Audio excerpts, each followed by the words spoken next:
Sleeping Beauty fairy tale story. Long ago in France there lived a king and queen. More than anything, they longed for a child. At last, to their great happiness, the queen gave birth to a little girl. All the bells in the land were rung with joy. The king and queen invited all the fairies in the kingdom to the naming party for the baby.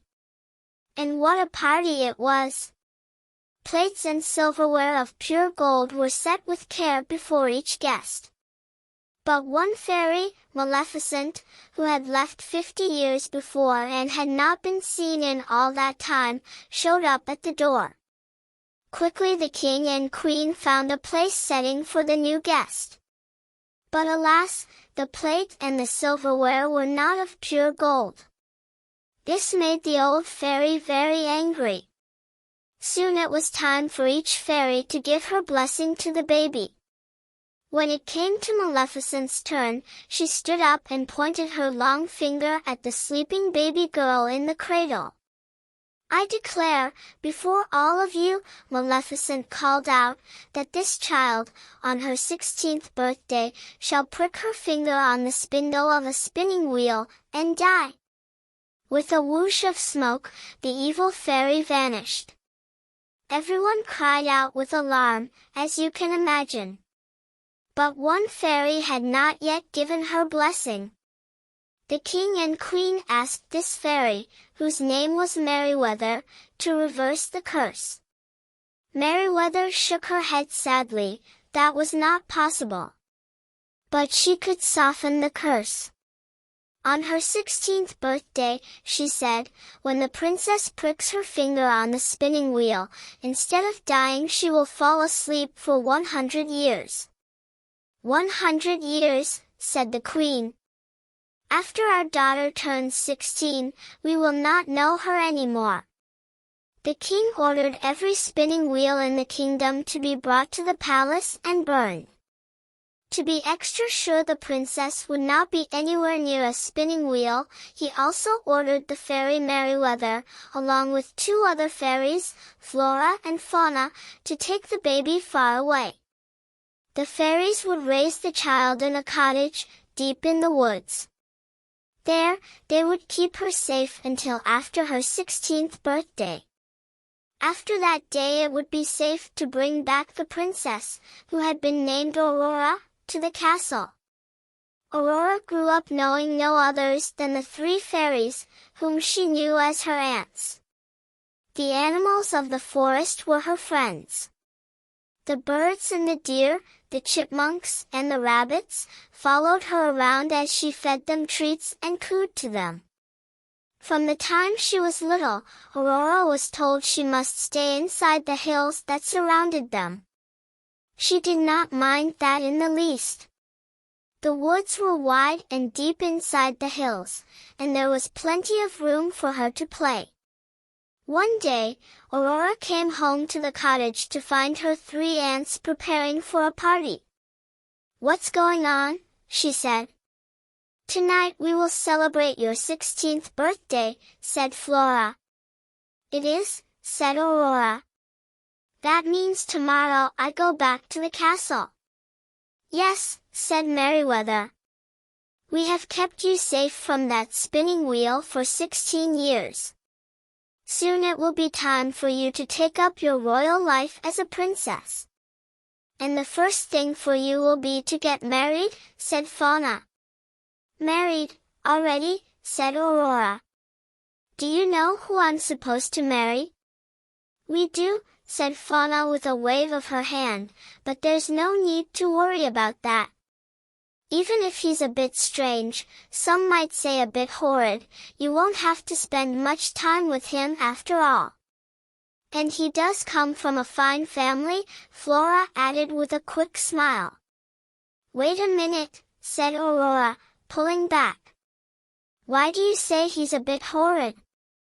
"It's best not focus on such things, dear," said Merryweather. "Just do everything your husband tells you to do," said Flora, "and you will be fine." "This is not turning out like I thought," cried Aurora. How long do I have to stay married? For the rest of your life, of course, said Fauna. No, no, this is all wrong, cried Aurora. She turned away, then said in a firm voice, I would rather prick my finger on a spinning wheel and fall asleep for 100 years than have to marry someone I don't want to marry. Maybe by the time I wake up, people won't have to get married if they don't want to. And she ran out the door. Dear me, said Merryweather to the other two fairies. I don't believe that went over very well. Aurora ran deep into the woods where her animal friends lived. A deer hopped beside her, along with the rabbits and chipmunks. We have to get out of here, she said to all of them. Then pointing to a mountain pass, she said, we will go right through the hills. Soon Aurora came to a road. In the distance was a carriage, coming closer to her. As the rider approached, her animal friends scattered. Hail, said the stranger. I'm afraid my carriage scared away your pets.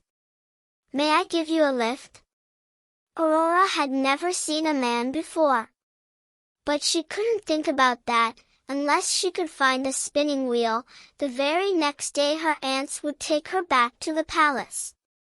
Actually, said Aurora to the stranger, there is something I need a great deal. What's that? Said the stranger, hopping out of the carriage. Very nicely dressed was he, and well-mannered, too. A spinning wheel, said Aurora. A spinning wheel, said the stranger. But there are none left in the land, everyone knows that.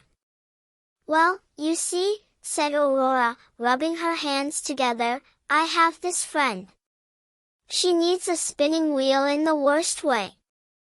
Aurora looked directly at the stranger. It's a matter of life or death. The stranger looked at Aurora's eyes. At last, he said, I may know of one, he said. But this needs to stay between you and me. The stranger stepped closer.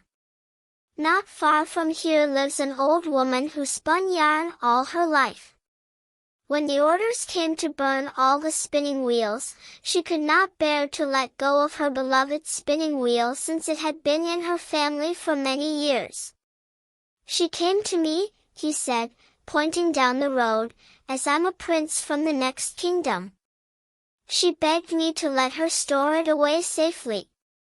So I put it in the attic room of my castle tower, where no one ever goes, until the 16 years had passed. She begged me to let her store it away safely, said the prince. Would you take me to your castle tower? Said Aurora. I shouldn't, said the prince. Then after a moment, he said, but I will. She stepped onto his carriage. Soon they were at the tower, and they both stepped out. The prince said, this is not for your friend, is it? Thank you for taking me here, said Aurora. I will always remember your kindness. Now if you please, I must do what I must do. Aurora turned and went up the tower stairs to the very last stair. The door in front of her creaked open. Inside, all was dark and musty. She could barely take a step for all the spider webs. But she pushed them aside and stepped forward. There, in a far corner, was the spinning wheel. From a small window, she could tell the sun was already setting. I hope this works, she said, before it's too late. Aurora held out her finger to the tip of the spindle. She pricked her finger on that spindle. One tiny droplet of blood dripped from her finger. At once, Aurora felt dizzy.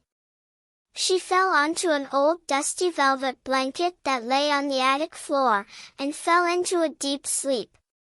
Moments later, all the others in the castle, servants and royals alike, fell asleep too, and so did the prince, who was still waiting for her outside the tower. Within